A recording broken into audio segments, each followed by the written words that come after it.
major effect of the Syrian Revolution is that a massive number of people have fled in order to avoid the horrors of the war.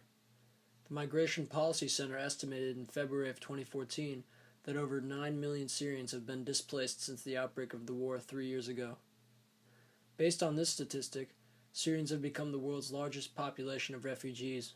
The United Nations High Commissioner of Refugees stated that while around 6.5 million people are internally displaced within Syria, 2.5 million are currently taking refuge in one of Syria's neighboring nations, including Turkey, Lebanon, Jordan, and Iraq.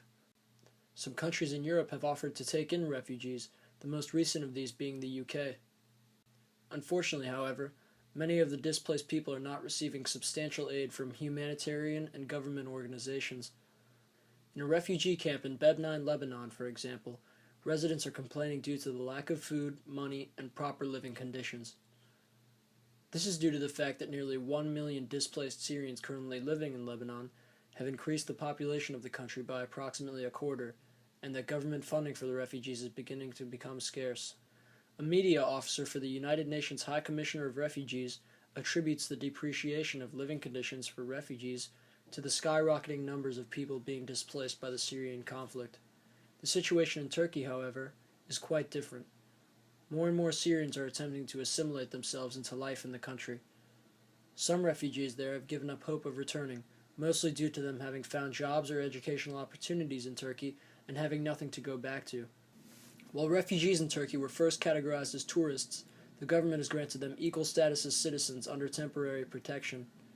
Syrians who already have a passport are given residency in Turkey, while getting a work permit has become much easier to do as a refugee. This is an issue for the country because the government cannot afford to continue paying for the relief programs, nor can it continue to give jobs to Syrian refugees whilst keeping them away from Turkish citizens.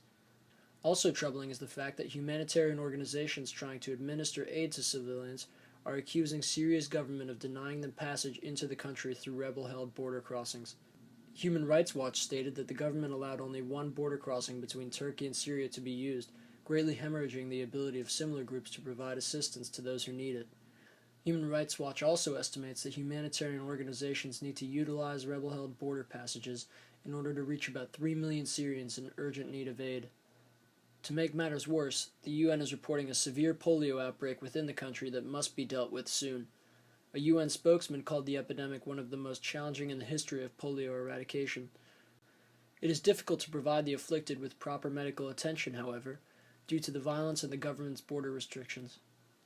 As thousands of Syrians flee the country each month, the enormous refugee population is beginning to become increasingly difficult to deal with.